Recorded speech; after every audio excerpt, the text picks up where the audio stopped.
afar reer oo daarooda afarta reer midba waxbaa loogu talagalay waa majeerteen iyo dhulbahante iyo ogaadeen iyo mareexaan waa afarta reer daarooda waaweyn afarta reer majeerteen waxaa la yidhi majeerteen gabla ma ku fiicna waxaad arkaysaa oday majeerteena oo 90 jira oo 19 wiil dhalay ama 29 oo subaxa dambe soo geediyo ka hor imaanaya wuxuu isku wadaa awrtii geediga arigii waxarihii iyo geeli markaas markuu qaar wuxuu koranaya arkaala igu dib xagga igu dib hadaad ku tiraado war wiilashaada ma wuxuu koranaya ar wiilana ma araga ma qallada ku dhacday meelay aadan garan maayo odagaasi gablan buu ku canaabay fakrina mareexaan baa ku canaabay ninka mareexaanka isagoo tirag 3 tiro ariya iyo kadin geela haysta baad u iimaanaysaa warbal waran kaas wuxuu koraya warna ma hayne inta yar baan meesha ku celcelinaynaayo waxa yar baan meesha ku celcelinaynaa war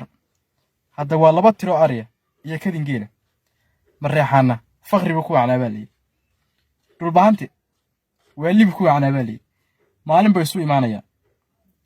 garaad baa la caleema saaranaya reeraha dhan baa caleema saaranayo cuwaamad baa la hawinaya waxa la leeyahay garaadka reeraha soo garaad u yahay oo maalinta maqaxi soo fariisanaya ama meel buu fariisanaya ilmo yara oo socod barada oo yara oo de gurguuranaya ku soo gurguuranaya ilmo yara baa taabanaya markaas war muxuu noo taabanaya isku ganoo marnaya ku furtu bilaana ka faarigud lahayn waxaan madax ku warkada ilmo yara gurguuranaya iyo ninkii garaadka reeraha ahaa la kala qabanaya baaskool bus ka soo jaraya markaas wargaraad qof kale baa lala carray waali dhulbaanta ku calaabay bugtana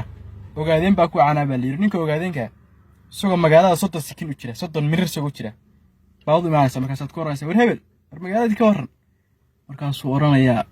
koobtan ee gasaan u degnay koobtaaba uma dhaafin magaaladii waa magaalo 30 mirir buu jirta inay nabad tahay